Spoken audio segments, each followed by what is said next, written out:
الرحمن الرحيم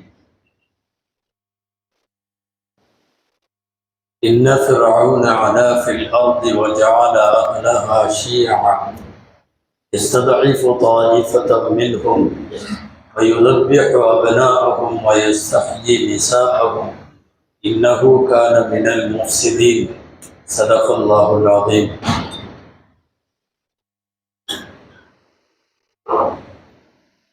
அல்லாஹ்வுடைய கிருபையால் இன்றைக்கு ஓதப்பட்ட சூறாக்களில்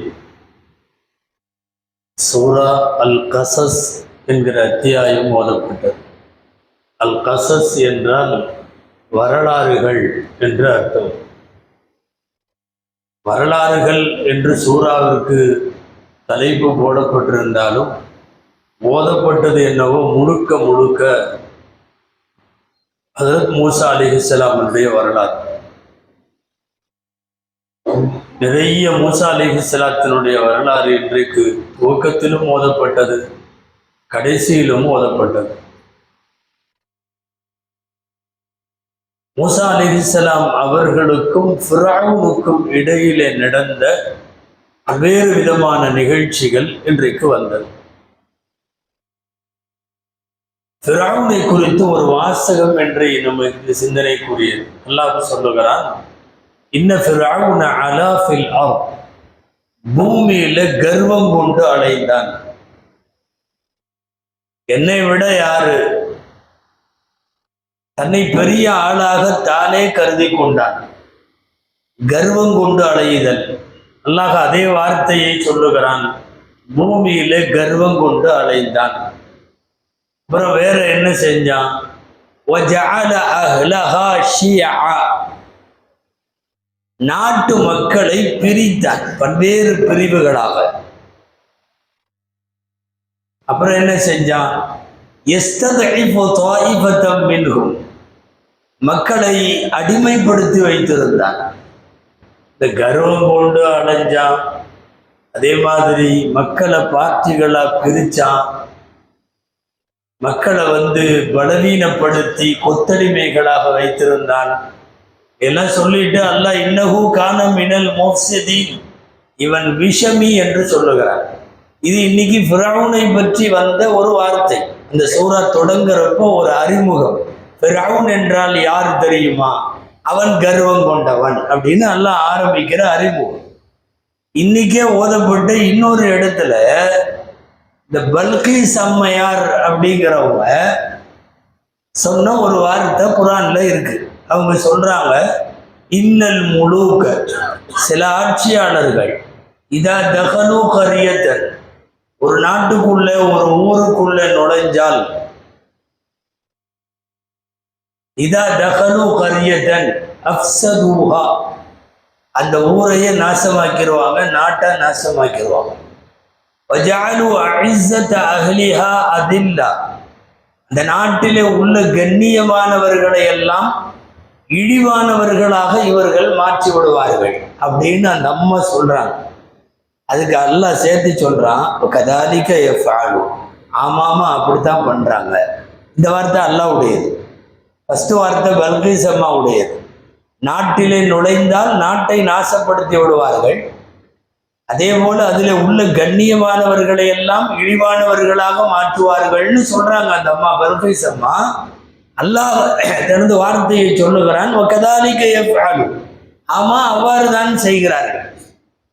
இந்த ஃபிரௌனை பத்தி சொல்லும் போதும், பல்கீஸ் அம்மா பொதுவா நாட்டை நாசம் பண்ணிடுவாங்கன்னு சொல்லும் போதும் உங்களுக்கு யார் நினைப்பாவது வரும். பொதுவாகவே பேசும்போது நம்ம எந்த பேரும் சொல்ல வேணாம். எங்கெல்லாம் நாட்டை நாசம் பண்றவன்னு வருதோ அங்கெல்லாம் ஆட்டோமேட்டிக்கா நாம கொண்டு போய் அந்த பேரை அங்க சேர்த்துருவோம். அது என்னமோ ரொம்ப பொருத்தமா இருக்கு. அந்த ஃபிரௌன் சொன்ன வார்த்தை, கர்வம் கொண்டு பூமியிலே அடைந்தான். வஜஅல அஹ்லஹா ஷியா, நாட்டு மக்களை பல கூறு போட்டு பிரித்தான். அதுக்கப்புறம் இன்னஹு மினல் முஃப்ஸிதீன், அவன் பெரிய விஷமியாக இருக்கிறான். அதாவது ஃபிரௌனுக்கு சொல்லப்பட்ட வாசகம் எல்லாமே இங்க இருக்கிற ஃபிரௌனுக்கு கரெக்டா செட் ஆகும். அதே மாதிரி பல்கீஸ் அம்மா சொன்னதும் செட் ஆகும். அவங்க என்ன சொல்றாங்க, பொதுவாக சில அரசர்கள் ஊருக்குள்ளே நுழைந்தால் அஃப்ஸதூஹா நாட்டை நாசம் பண்ணிடுவாங்க. அதுக்கப்புறம் அஇஸ்ஸத் அஹ்லிஹா அதில்லா கண்ணியமானவர்களை எல்லாம், அந்த நாட்டில் கண்ணியமா வாழ்ந்தவங்களை எல்லாம் கேவலமானவர்களாக இவர்கள் மாற்றுவார்கள். அதுக்கு பதில் அல்லாஹ் சொல்றான், ஆமா அப்படிதான் செய்யறாங்க அப்படின்னு. நம்ம இதை கேட்கும்போது ஆமா இங்கேயும் அப்படிதான் நடக்குது அப்படிங்கிற மாதிரி உள்ள வார்த்தை தானாக வருகிறது. பொதுவா உலகத்தினுடைய முதல் பாசிஸ்ட்னு சொல்லலாம் யார? ஃபிரௌன். ஃபிரௌன் மிகப்பெரிய வகுப்புவாதி, பயங்கரவாதி, நாட்டுக்கு பொதுவாக கேடு விளைவிக்கிற ஒரு மிகப்பெரிய சீர்கேடு அவன். எப்பவுமே பாசிஸ்டுகள் பெரிய லெவல்ல பதவியில் இருந்தாலும் முட்டாள்தனமான காரியத்தை தொடர்ந்து பண்ணிட்டே இருப்பாங்க. ஃபிரௌன் அப்படி பண்ணது நிறைய முட்டாள்தனம்.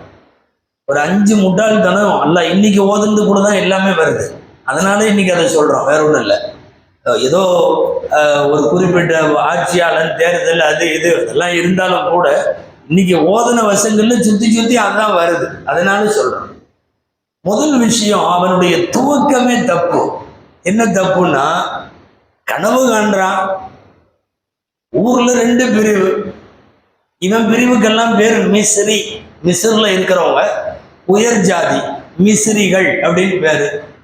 இன்னொரு பார்ட்டி இருக்கு கீழ் ஜாதி, அவங்க இஸ்ரவேலர்கள் அப்படின்னு பேரு. மிஸ்ரி இஸ்ராயலி. மூசா அலைஹிஸ்ஸலாம் எல்லாம் இஸ்ராயலி, அதாவது தாழ்ந்த ஜாதி.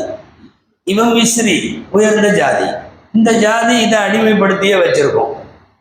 இந்தியாவில் இருக்கிற மாதிரியே செட் ஆகும் பாருங்க. எல்லாம் ஜாதி, இந்த ஜாதி இந்த ஜாதியை தாழ்த்தி வச்சிருக்கோம். இவன் கனவு காண்றான், அந்த ஜாதியில பிறக்கிற ஒரு குழந்தை நம்ம நாட்டினுடைய அரசவை போறதுக்கு, ஆட்சி போறதுக்கு காரணமாக இருக்கிற மாதிரி கனவு கண்டா என்ன பண்ணணும்? யார் அப்படி வளர்ந்து வர்றானோ அவனை எதிர்கொள்ளணும், அவனை தண்டிக்கணும், அவன் கூட மல்லு கட்டணும். முட்டாள்தனமா என்ன முடிவெடுத்தா தெரியுமா? பிறக்கிற ஆண் குழந்தைகளை பூரா வெட்டி இருந்தான். முதல் எடுத்த முட்டாள்தனமான முடிவு. ஒரு குழந்தை பிறந்து அந்த குழந்தை எனக்கு எதிர்ப்பு தெரிவித்து என் ஆட்சி போறதுக்கு அந்த குழந்தை காரணமா இருக்கும்னு சொன்னா நான் என்ன செய்யணும்? எந்த குழந்தை நாளடைவிட வளர்ந்து வந்து எனக்கு எதிர்ப்பு தெரிவிக்கிறதோ அதைத்தான் நான் எதிர்கொள்ளணுமே ஒழிய நாட்டில் பிறக்கிற எல்லா குழந்தையும் கொள்றான்ட்டான். அல்லாஹ் பெரியவன், அல்லாஹுடைய ஏற்பாடு. அதை தான் இந்த உத்தரவு போடும்போது கர்ப்பத்தில் இருக்காங்க மூசா அலைஹிஸ்ஸலாம். அவங்க அம்மா மறைஞ்சு வாழ்ந்தாங்க. ஆச்சரியம் என்ன தெரியுமா? ஃபிரௌனுடைய அரண்மனைக்கு பக்கத்துல தான் வீடு. பக்கத்துல தான் இருந்தாங்க, ரொம்ப தூரத்துல எல்லாம் இல்லை, பக்கத்திலேயே இருந்தாங்க. சில நேரம் பக்கத்துல இருக்கிறது தெரியாது. சில பேர் தூரமா உள்ளதையெல்லாம் தொலாவிட்டு இருப்பான். அந்த கிராமத்துல போய் வெட்டுறான், இந்த கிராமத்துல போய் வெட்டுறான், எங்கெங்கேயோ வெட்டுறான். பின்னாடி உள்ள வீட்டுல ஒரு அம்மா கர்ப்பமா இருக்குது. அதுக்கு பிறகு போறது ஆண் குழந்தை பிறந்துருச்சு. ஆனாலும் அந்த அம்மா பயப்படுறாங்க, என்ன ஆகுமோ ஏதாகுமோ, எந்த நேரம் வந்து வெட்டிட்டு போயிடுவானுங்களோ தெரியலையே, அழகான குழந்தைய கையில வச்சிருக்கிறேன்னு. அப்போ அல்லாஹ் சொன்னான், பெட்டியில வச்சு நைல் நதியில இறக்கி விட்டுரு, நான் பார்த்துக்கிறேன். அப்போ பெட்டியில வச்சு நைல் நதியில இறக்குனா இங்கிருந்து விட்டா பக்கத்துல அரண்மனை இருந்தா வேற எங்க போகும்? நேரம் அங்கதான் போச்சு. தண்ணியில இறக்கி விட்டாங்க. சில தப்சீர்கள்ல இருக்கு, அட்டைப்பெட்டி மாதிரி ஒரு பெட்டியில வச்சு பேக் பண்ணி மூசா அலைஹிஸ்ஸலாத்தை உள்ள வச்சுட்டு ஒரு கயிற்றுல கட்டிட்டாங்களாம். கட்டி அந்த இதை வந்து தான் வீட்டில் உட்காந்து, ஆற்று ஓரமாக தான் வீடு, ஆறும் இதுவும் கரையில் இருந்த வீடு, இந்த குச்சியில் இதில் பிடிச்சிருந்தாங்களாம். யாராவது வந்தா விட்டுறலாம், யாரும் வரல அப்படின்னு சொன்னா இதை பிடிச்சிக்கிட்டே இருக்கலாம் பார்ப்போம் அப்படின்னு ஒரு பயத்துல வச்சிருந்தாங்களாம். ஆளுக வர்ற மாதிரி தெரிஞ்சப்ப அந்த ஏற்பாடு கையில இருந்து விட்டுட்டாங்க. ஆளுக வர்ற மாதிரி தெரிஞ்ச உடனே அது நேர போய் இந்த கைத்தோட போயிருக்குது. கைத்தை பிடிக்கிறது ஃபிரௌனுடைய மனைவி. ஃபிரௌனுடைய மனைவி எடுத்துட்டு போனாங்க. நம்மளுக்கு குழந்தை இல்லை, நம்மளே வச்சுக்கலான்னு ஃபிரௌன்கிட்டயே பேசுறாங்க. ரப்புடைய ஏற்பாடு, ஃபிரௌனுடைய அரண்மனையில மூசா வளர்கிறார். இந்த குழந்தைக்காகத்தான் நாட்டில் உள்ள எல்லா குழந்தைகளும் கொல்லப்படுகிறது. எந்த குழந்தை பிறக்கக்கூடாது என்று எந்த அரண்மனையிலிருந்து உத்தரவு போடப்பட்டதோ அந்த அரண்மனைக்குள்ளேயே அல்லாஹ் ஆண் குழந்தையை கொண்டு போய் உள்ளே நுழைக்கிறார். முட்டாள்தனத்தை பொதுவாக எப்பவுமே பாசிஸ்டுகள் எடுக்கிற முடிவு அப்படிதான் எடுப்பாங்க. நம்பர் 1. ரெண்டாவது பண்ண முட்டாள்தனம் இன்னைக்கு ஓதப்பட்டது. மா அலிம்து லகும் மின் இலாஹின் கைரி. கூட்டத்தை எல்லாம் கூட்டி எல்லா மக்களையும் வச்சுட்டு சொன்னான், என்ன தவிர வேற கடவுள் இருக்கிறதா எனக்கு தெரியல. அவன் 2 கட்டமா கடவுள் அறிவிப்பு செஞ்சான். இது ஃபர்ஸ்ட், இன்னைக்கு ஓதது. அடுத்தது 2வது கட்டம் தான் அனரப்புக்குமுல் அலா. இருக்கிற உலகத்தின் கடவுள்களில் எல்லாம் நான் தான் பெரிய கடவுள். ஃபர்ஸ்ட் என்ன தவிர வேற கடவுள் இல்லைங்கிற மாதிரி தெரியுதுன்னா, இப்ப கொஞ்சம் அதுல இருந்து பின்னடைவு. என்ன சொல்றான்னா, யாரோ இருக்கிறாங்க, ஒத்துக்கிறாங்க, அங்கெங்கெல்லாம் கடவுள் இருக்கலாம் போல தெரியுது, ஆனா பெரிய கடவுள் நான் தான். மா அலிம்து லகும் மின் இலாஹின் கைரி. இப்னு அப்பாஸ் ரலியல்லாஹு அன்ஹு எழுதுறாங்க தஃப்சீர்ல, இந்த 2 சொல்றதுக்கு இடையில 40 வருஷம் ஆச்சா. 40 வருஷத்துக்கு முன்னாடி அவன் சொன்னது என்னை தவிர வேறு கடவுள் இல்லை. 40 வருஷத்துக்கு பின்னாடி அவன் சொல்றது என்னன்னா, நான் தான் இருக்கிற கடவுள்களில் எல்லாம் பெரிய கடவுள். முட்டாள்தனத்துல ஆக பெரிய முட்டாள்தனம், ஒரு மனிதன் பசி எடுக்கிற, தூக்கம் வருகிற, தேவையாகிற, மனைவி மக்களோடு இருக்கிற ஒரு மனிதன் தன்னை கடவுள் என்று அவன் பிரகடனப்படுத்தியது. யார் யாரெல்லாம் இவன் சொன்ன வார்த்தையில ரொம்ப வெகுண்டு எழுந்தாங்க, ரியாக்ஷன் ஆனாங்கன்னு தெரியுமா? நம்பர் 1 ஜிப்ரீல் அலைஹிஸ்ஸலாம். மூழ்க போறப்ப களிமா சொன்னப்போ மண்ணை தூக்கி அப்பனாங்கல்ல, அதுக்கு ஜிப்ரீல் காரணம் சொல்றான். ஃபிரௌன் உயிர் போற நேரத்துல தண்ணியில அவன் களிமா சொன்னப்போ நான் ஏன் மண்ணை எடுத்து அப்பன தெரியுமா? இன்னமா அது சுகு ஃபீ ஃபமி ஃபிரௌன். ஃபிரௌனுடைய வாயில மண்ணை வீசினது காரணம் என்ன தெரியுமா? ஹஷ்யத அன் தனாலுர் ரஹ்மா. எங்க தப்பி தவறி அல்லாஹ்வுடைய ரஹ்மத்து அவன் மேல விழுந்துருமோன்னு நான் நினைச்சேன். ஏன்னா அவன் சொன்ன வார்த்தையை என்னால ஜீரணிக்க முடியல. அன ரப்புக்குமுல் அலா, நான் தான் பெரிய ரப்புன்னு சொன்னானல்ல, எதா என்னால ஜீரணிக்க முடியல. எங்க ரஹ்மத்து கிடைச்சிருமோ என்ன மட்டும் நான் தூக்கி வீசினேன்னு ஜிப்ரீல் அலைஹிஸ்ஸலாமே சொல்றாங்க. நம்ம ஒண்ணு நல்லா தெரிஞ்சுக்கணும், பக்கத்துல இருந்து பார்த்தவங்க யாரு? ஜிப்ரீல் அலைஹிஸ்ஸலாம். அல்லாஹ் எப்படிப்பட்டவன், ரப்பு என்றால் யார், அவன் வல்லமை என்ன, அவன் எவ்வளவு பெரிய மகத்துவமானவன். பக்கத்துல இருந்து பார்க்கிறவர். பூமியில சாப்பிட்டு தூங்கிட்டு பசி எடுத்துட்டு சுத்திட்டு இருக்கிற ஒருத்தன் தன்னை ரப்புன்னு சொன்னா அவருக்கு எவ்வளவு கொதிக்கும். நான் ரஹ்மத்து எங்க கிடைச்சிருமோன்ட்டு தூக்கி வீசினேன். இவன் தன்னை பெரிய கடவுள்னு சொன்னதுல, ரியாக்ட் ஆனதுல, ரொம்ப கோபப்பட்டதுல இன்னொருத்தர் யார் தெரியுமா? இப்லீஸ். அவனுக்கு பிரச்சனை என்னன்னா, அவன் என்ன சொல்றான்னா, நானே அப்படி சொல்லல, அவன் இவனை விட பெரிய ஆளு. இப்போ நீங்க இது ரெண்டையுமே எப்படி பார்க்கணும்னா, அவன் பக்கத்துல இருந்து பார்த்தவன், ஜிப்ரீலும் பக்கத்துல இருந்து பார்த்தவங்க, இப்லீஸும் பக்கத்துல இருந்து பார்த்தவன். ரப்பினுடைய எவ்வளவு மகத்துவமானவங்கிறது நல்லா தெரிஞ்சவங்க யாருன்னா இவங்கெல்லாம். அவன் இப்லீஸ் சொல்றான், ஆதமுக்கு மேல நானுன்னு சொல்லி நான் பெருமை அடிச்சேன், ஆதமை விட நான் உயர்வுன்னு பெருமை அடிச்சேன். என் கதியே இப்படின்னா இவன் அல்லாவை விட மேலேன்னு சொல்றான். அப்ப இவன் எவ்வளவு மோசமானவனா இருப்பான் அப்படின்னு சொல்றது யாரு? இப்லீஸ் சொல்றான். ஒரு கதை சொல்லுவாங்க தெரியுமா?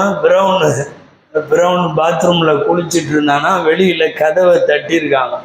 உள்ள இருந்துட்டு யாருன்னு கேட்டானா பிரவுன். வெளியில இப்லீஸ் தான் நின்று இருந்திருக்கான். அவன் சொன்னானா, குளிச்சுட்டு இருக்கிற, வெளியே நிக்கிறது யாருன்னு கூட தெரியாத நீ எல்லாம் கடவுளாடான்னு கேட்டானா. ஒரு கடவுள் இது கூடவா தெரியல அவனுக்கு? இப்லீஸுக்கு பொறுக்க முடியல. ஏன்னா பல்லாயிரம் ஆண்டு பக்கத்துல இருந்திருக்கிறோம். ஆதம படைச்சு வெளியேற்றப்படுகிற வரை ரப்புக்கு பக்கத்துல நின்ற நாமளே நான் ரப்புன்னு சொல்லல, அப்புறம் இவன் ரப்புன்னு சொன்னா. எனவே ஜிப்ரீலுக்கு கோபம், இப்லீஸுக்கு கோபம். அப்போ இதற்கெல்லாம் முடிவு எடுப்பதற்காக ரப்பு கடைசியில அவனை அழித்து விடுகிறான். பாசிஸ்டுகள், நான் சொல்ல வந்தது, எப்பவுமே முட்டாள்தனமான முடிவுகளை தான் எடுப்பார்கள். எல்லா குழந்தைகளையும் கொன்றது ஒரு முட்டாள்தனம். தான் பெரிய கடவுள் என்று ஒரு மனிதனாக இருந்து கொண்டு பேசியது, அதாவது கடவுள்னா மரணம் இருக்கக்கூடாது. மரணம் இல்லாதவனுக்கு பேர் கடவுள். நீ பிறந்திருக்கிற, நீ மௌத்தாகிற. யாருக்கு பிறப்பு இருக்குமோ யாருக்கு இறப்பு இருக்குமோ அவன் கடவுளாக முடியாது. நீ ஒரு தாய் தந்தைக்கு பிறந்திருக்கிற, நீ கடைசியில இறந்து அடங்க போற, எப்படி கடவுளாக இருக்க முடியும்? அது இது ரெண்டாவது முட்டாள்தனம். மூணாவது முட்டாள்தனம் என்ன தெரியுமா? குர்ஆன்ல வர்றது,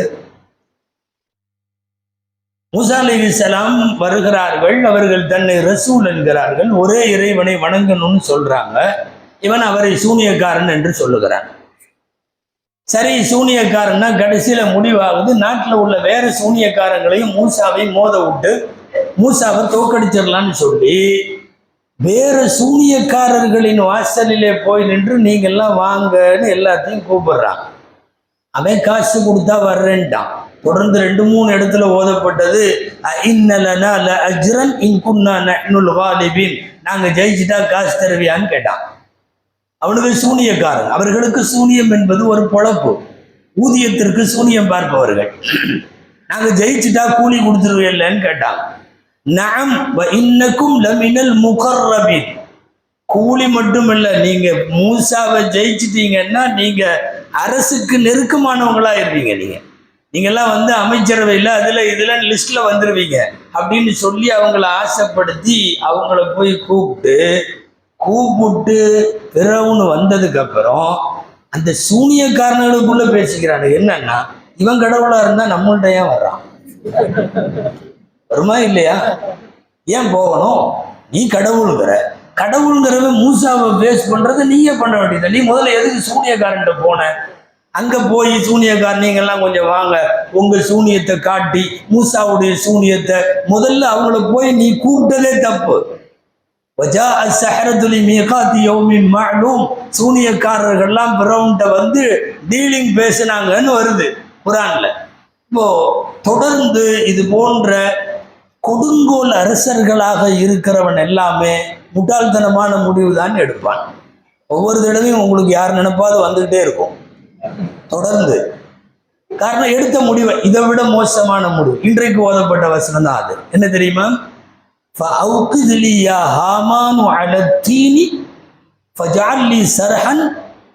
ஹாமான்கிறவன் அவனுக்கு அமைச்சர். ஆண்டவன் ஒவ்வொருத்தரை கொடுத்துருப்பான். இப்படி இருக்கிறவனுக்கு ஒருத்தன் கூட இருக்கிற மாதிரி. ஹாமான்னு ஒருத்தன் ஃபிரௌன் கூடவே இருக்கான். என்ன முட்டாள்தனம் பண்ணாலும் அந்த ஃபிரௌனுக்கு இந்த ஹாமான் தான் எல்லாமே. ஹாமான்கிறவன் யாருன்னா உத்தரவை பூரா செயல்படுத்துறவன் அவன் தான். மூசாட்ட மக்கள்கிட்ட எல்லாத்துட்டையும் பேசிட்டு இருக்கிறப்பவே உத்தரவு ஹாமான்கிட்ட தான் போடுவான். மெதுவா இப்படி ஹாமானை கூப்பிட்டு, இது குர்ஆன்ல இருக்கு, நம்ம கற்பனையில சொல்லல. வானத்துக்கு ஒரு ஏணி ஏற்பாடு பண்ணு, கொஞ்சம் தூரம் போய் நான் பார்க்கறேன், மூசாவுடைய கடவுள் இருக்கானான்னு தெரிஞ்சுட்டு வர்றேன்னு சொல்லியிருக்கான். 2 இடத்துல குர்ஆன்ல வருது. இன்னைக்கு ஓதப்பட்டது ஒரு இடம். ஏணி செய்யி நான் போய் பார்த்துட்டு வர்றேங்கிறான். விளங்குவானா இவன்? ஒரு ஏணி ஏற்பாடு பண்ணு. என்ன 4-5 மாடியா, ஏதாவது அபார்ட்மெண்ட்டா, ஏதாவது செவரா, ஒரு நீண்ட நெடுந்தூரம். ஆனா சொல்றான், அத்தலிஅ இலா இலாஹி மூசா வ இன்னி லஅதுன்னுஹு மினல் காதிபீன். மூசாவுடைய தெய்வத்தை போய் நான் பார்த்து விட்டு வருகிறேன், நான் அவரை பொய்யராக கருதுகிறேன். இதுக்கு அடுத்த ஆயத்தான் அல்லாஹ் சொல்றான், ஃபஅഖதுனாஹு ஜுனூதஹு ஃபனபத்னாஹும் ஃபில் யம்மி. நாம் இவர்களை கடலிலே இவர்களை மூழ்கடித்தோம், நம்மள்கிட்ட திரும்பி வரமாட்டேன்னு இவன் நினைச்சுக்கிட்டான் அப்படின்னு. ஆக தொடர்ந்து முட்டாள்தனம். ஆக சூனியக்காரர்கள்ட்ட போனது, ஏணி வச்சு ஏதாவது இது பண்ணு நான் பார்க்குறேன். அதை விட கடைசியா மூழ்கினது ஏன் தெரியுமா? மூசாவோடு ஈமான் கொண்டவர்களும் நாங்க இந்த மிஸ்ர் தேசத்தை விட்டு போறோன்ட்டு போறவங்கள, இந்த நாட்டில் பெரிய பிரச்சனையே உனக்கு மூசா தானே, அவங்க ஆளுகளோட போறேங்கிறாருல, விட்டுற வேண்டியதானே. பின்னாடியே துரத்திட்டு போனான். நீ ஏன் போற? நீ போயிருக்க வேண்டிய அவசியமே இல்லை. நீ அல்லாஹ் அரண்மனையில ஜம்முன்னு உட்காந்துக்கோ. உன் நாட்டில் உனக்கு இனி எதிர்ப்பு ஆள் இல்லை. மூசா நாட்டை விட்டு வெளியே போறார், உனக்கு எதிர்ப்பு தெரிவிச்சவங்க எல்லாம் போறாங்கன்னு பேசாம உட்காரணுமல்ல. நான் பின்னாடி துரத்திட்டு போய் படையை துரத்திட்டு போற மாதிரி போய் நேரா கடலுக்குள்ள அவனா விழுந்தான். சொல்ல போனா ரப்பு கூட்டிட்டு வந்திருக்கான். நீ வா, அவங்கெல்லாம் போறாங்க, நீயும் பின்னாடி வான்னு சொல்லி கூட்டிட்டு வந்து கடல்ல இறக்கி விட்டான். இந்த ஃபிரௌனுக்கு முஸ்அப்னு பேர், அவனுடைய சொந்த பேர். ஃபிரௌன் அப்படிங்கிற வார்த்தை ஒரு ஆளுக்குள்ள வார்த்தை இல்லை. மிஸ்ரை யார் யாரெல்லாம் ஆளுகிறார்களோ அவர்களுக்கு ஃபிரௌன் அப்படின்னு பேர். இங்க நமக்கு போஸ்ட்டுக்கு பேர் இருக்குல்ல, பிரைம் மினிஸ்டர், ராஷ்டிரபதி இப்படின்னு எல்லாம் இருக்குல்ல, அந்த மாதிரி ஃபிரௌன் அப்படின்னா அந்த நாட்டினுடைய அதிபருக்கு பேர். வர்றவங்க எல்லாம் வேற வேற. இப்போ மிஸ்ர்ல பார்த்தோம்னா நபிமார்கள் வரலாறுல நிறைய நபி மிஸ்ருக்கு வர்றாங்க. நம்ம இதுக்கு முன்னாடி நிறைய கேள்விப்பட்டு, ஃபர்ஸ்ட் இப்ராஹிம் அலி இஸ்லாம் மிஸ்ருக்கு வந்தாங்க, யூசுப் அலி இஸ்லாம் மிஸ்ர்ல தான் இருந்தாங்க. இப்போ நம்ம பேசிட்டு இருக்கிற மூசா அலி இஸ்லாம் மிஸ்ர்ல தான், எல்லாமே மிஸ்ர் தான். இப்ராஹிம் மிஸ்ருக்கு வந்த போது ஃபிரௌனா இருந்தவனுக்கு பேரு சினான், சினான் அப்படின்னு பேர். யூசுப் அலி இஸ்லாம் மிஸ்ருக்கு வருகிற போது அப்ப இருந்த ஃபிரௌனுக்கு ரையான்னு பேர். இந்த ரையான் கொஞ்சம் நல்லவனா இருந்திருக்கிறார், ஃபிரௌன் தான். அப்போ இப்ராஹிமுடைய ஃபிரௌன்னு பேர், ரையான் யூசுஃபுடைய ஃபிரௌன்னு பேர். இது மூசாவுடைய ஃபிரௌன், மூசாவுடைய ஃபிரௌனுக்கு பேர் முஸ்அப்னு பேர். இந்த முஸ்அப் இது பேரே கஷ்டம்னு அர்த்தம். இந்த முஸ்அபுக்கு அர்த்தமே அது கூட்டிட்டு போய் கடலில மூழ்கடித்து அல்லாஹ் இந்த உலகத்துல அவனுடைய முஸ்அபுடைய சடலத்தை தான் இன்று வரை அதை பாதுகாத்து இறைவன் வைத்திருக்கிறான். இந்த உலகத்திலே மனிதர்களெல்லாம் தங்களை கடவுள்களாக யார் பிரகடனப்படுத்தினாலும் மனித கடவுள்களெல்லாம் மடிந்துதான் போவார்கள். மனித கடவுள்கள் எப்போதும் நிரந்தரமாக இருக்க மாட்டார்கள். பிறப்பும் இறப்பும் உள்ளவன் ஒருபோதும் கடவுளாக முடியாது. ஒரு கடவுள் என்பவனுக்கு முன்னாலேயும் இல்லை என்று இருக்கக்கூடாது, பின்னாலேயும் இல்லை என்று இருக்கக்கூடாது. நம்முடைய வாழ்க்கையெல்லாம் முன்னால் ஒரு கட்டத்தில் நாம் இல்லை, பின்னால் ஒரு கட்டத்தில் நாம் இருக்க போவதில்லை. முன்பும் பின்பும் இல்லை என்பவன் எப்போதும் மனிதன் தான். அவன் கடவுளாக ஆக முடியாது. அப்படி கடவுள் என்று சொன்னவர்கள் இந்த முட்டாள்தனத்தை தான் தொடர்ந்து பாசிஸ்டுகள், ஃபிரௌன் மட்டுமல்ல, வரலாறு கடலை பார்த்தா நிறைய ஃபிரௌன்கள் அப்படித்தான் செய்திருப்பார்கள். அப்போ ரப்பு கொஞ்ச காலம் விட்டு வச்சு நாம நினைக்கிறோம் சீக்கிரமா ஏதாவது நடக்கலாங்கிற மாதிரி. அல்லாஹ் சில பேர் நான் சொன்னேன் 40 வருஷம், அந்த வார்த்தைக்கும் இந்த வார்த்தைக்கும் இடையில 40 வருஷம் ஃபிரௌனுக்கே தேவைன்னா 10 வருஷத்திலேயே நாம எவ்வளவு சீக்கிரமோ அவ்வளவு சீக்கிரம் நல்லது. ஆனா இருந்தாலும் கூட ரப்பு ஒரு தவணை வைத்திருப்பான். மொத்தத்தில் இவர்கள் எல்லாம் ஒரு நல்ல மரணமோ ஒரு ஒரு ஒரு நல்ல புகழுக்குரிய வார்த்தைகளோ, ஒரு சமுதாயத்தால் நடுநிலையோடு யார் இருக்கிறார்களோ அவர்களால் புகழப்படக்கூடிய ஒரு வாழ்வு கிடைக்காது. அதிகாரமும் ஆணவம் இருக்கிறவரை ஆட்டம். ஏன்னா சில பேருடைய மவுத்துக்கள்லாம் தாராளமா துவா செய்யலாம், வேற வழியே இல்லை, இவன் செத்தாத்தான் விளங்குங்கிற மாதிரி இருந்தா நம்ம இதுவரை யார் பேரே சொல்லலை, நீங்களா புரிஞ்சுக்கிட்டே இருக்கிறீங்க, அல்ஹம்துலில்லாஹ். அதனால ரப்புல் ஆலமீன் யார் யார் இறப்பின் மூலமாக நல்ல மக்களுக்கு நாட்டுக்கெல்லாம் நல்லதுன்னு இருக்குமோ அவர்களே அல்லாஹ் தஆலா அப்படியே செய்வானாகன்னு நம்ம துவா செய்ய வேண்டும். அல்லாஹ் ஜல்ல ஷானுஹு தஆலா நபிமார்கள் நல்லோர்களின் வழியை பின்பற்றி வாழவும், இது போன்ற தீயவர்களினுடைய எந்த பண்பையும் ஏற்காமல் இருக்கவும் அல்லாஹ் நமக்கு தௌஃபீக் செய்வானாக. ஆமீன் யா ரப்பல் ஆலமீன்.